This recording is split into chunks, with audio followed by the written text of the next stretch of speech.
that they was willing to make a Clinch Mountain Special model and then add my name to it to be Route 2 Clinch Mountain Special model. So I really made me feel good.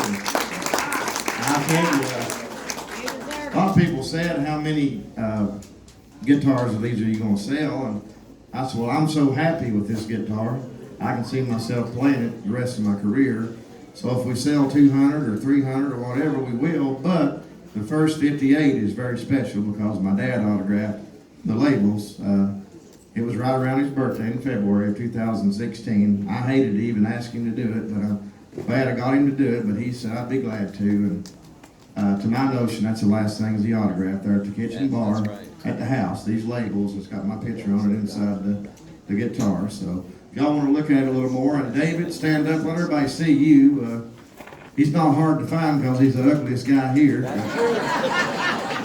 But we still love him. No, I'm just kidding, Dave. Oh, I love you too, man. Love you too, man. But he'll be glad to show you, or I will, if anybody's interested. And 29 is the next one, so after 58, that'll be gone. But I would like to bring out the owner, Blue Ridge Guitars, and the main man that keeps David in line, and everybody. And Blue Ridge makes a great guitars, a lot of you know, and like I said, this one is. But I would like to bring him out now, and he lives out in San Francisco, California, and that's where the guitars, they ship them to me from, San Francisco. I'd like to bring out Mr. Richard Kelsing right now. Give Richard a nice hand for this.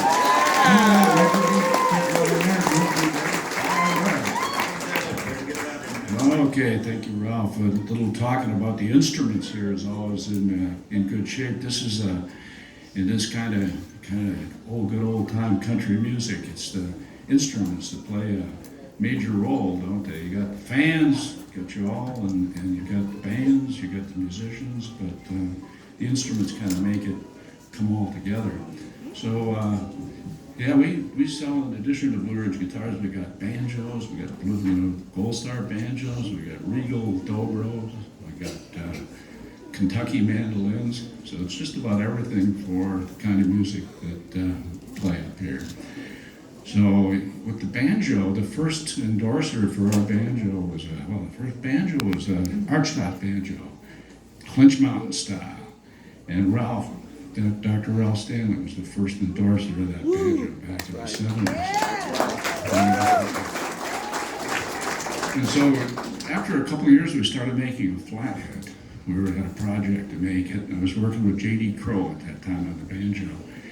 And so we were putting it together, we're coming up with design ideas and everything, and he was going to be coming out our way. He was on a trip to Japan. It was one of the concert tours that New South did. And that was a real special tour. He asked me if I wanted to go, and I said, sure. So there I was with J.D. Crowe and the New South on a plane to Tokyo. It was one of the most incredible trips I was ever on. It was 8 days on the road with the New South. And it was a real good band. You probably remember that band. You've probably seen some albums about it. Yeah, it was it's the one with Jimmy Goodrow on mandolin, and a young fellow from up the road here in Sandy Hook, Kentucky, that was singing lead with them at that time. It was a great band and great guys, and so I got to know them all real well on that trip. And so that's going to come back now, because that lead singer here is kind of the subject of where we're headed today. We started in with the Blue Ridge guitars, really refining those guitars about 30 years ago now, I guess. And for the last almost 20 years, we've been up here and giving guitar to old Clinch Mountain boys and some of the newer ones too.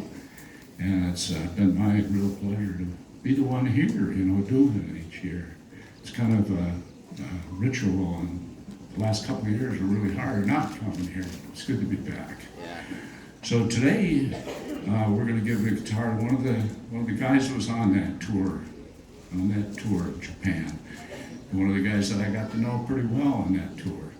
And Ralph's going to tell you a little bit more about who is the Ward E this year. Ralph? Yeah, I'd be glad to, Richard. Growing up as a little little boy, you know, the Stanley brothers influenced me as long as the gentleman that in his honor the guitar was going out. And it's kind of funny, you know. You learn. I had Dad and Carter to learn from, listening to, and then you had Keith and Whitley and Ricky Skaggs that kind of was young and doing it, that I could listen to as a young kid growing up. So that was good. I learned from, and they learned from the Stanley brothers. I learned from all four of them, and I loved all their singing. And Keith and Carter, there's no doubt about it in my opinion. I loved all the Clinch Mountain Boys lead singers, but there was something about those two guys that grabbed my heart more. I don't know what it was, but of course Carter did. He was the original, you know, and that's where it all started from. But I got to know his brother. Actually, his son was coming to get it, and something came up, he couldn't make it. But I really hated that. But so I couldn't think of anybody better to give it to, because this gentleman right here introduced Keith to the Stanley brothers a little bit. Took an album home, and Keith fell in love with him, he said, and then they used to play in a bluegrass band together and played a banjo. And my dad had his old original banjo stolen at Bean Blossom, Indiana in the early 1970s. I don't know if anybody knew that or not. But there was a young boy stole his banjo, and this gentleman we're going to give the guitar to let him borrow. I think he actually brought the banjo to show off too, that Dad borrowed while his was stolen. To tell you about that story, Dad said that he got a phone call from an older gentleman. He said, Ralph, I think I might have something that you really want back. He said, my son brought this banjo to me and said he bought it off of you. And he said, I knew that wasn't true. So I think they met like in Lexington, Kentucky or something, and he gave the banjo back to Dad. That was nice of the fellow. I didn't get his name, but that's the story behind it. But without further ado, I'm going to turn it back over to you, Richard, and let's give a big hand to Keith's brother, Dwight Whitley. Come on out, Dwight. Y'all give him a big hand. Two songs right there.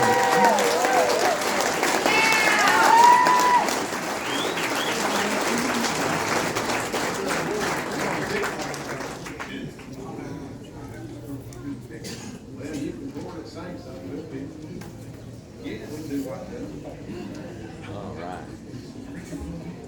Richard, you want to sing?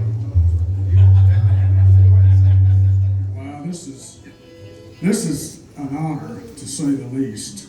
I'm telling you what, I've been a Stanley fan ever since I first heard it. And that was many years ago. And Ralph's correct. I was working in Middletown, Ohio in December of 1966. That shows you I'm an old man. But I brought an album home with the Stanley brothers and left it with Keith. And he loved it. He learned every song on it. And I did that about 3 albums. And after that, of course, we'd been playing some, but not a whole lot. But that kind of started us off. And so we had a 3.5-year run on a radio station there in West Liberty, Kentucky. And matter of fact, I still got about 37 of those old recordings. But that's where it all started. And of course, everyone knows the story about Keith and Ricky Skaggs meeting Ralph. Well, I was too busy working, trying to be a father and a husband to play music for a living, so I continued to work, and Keith and Ricky went on for better things.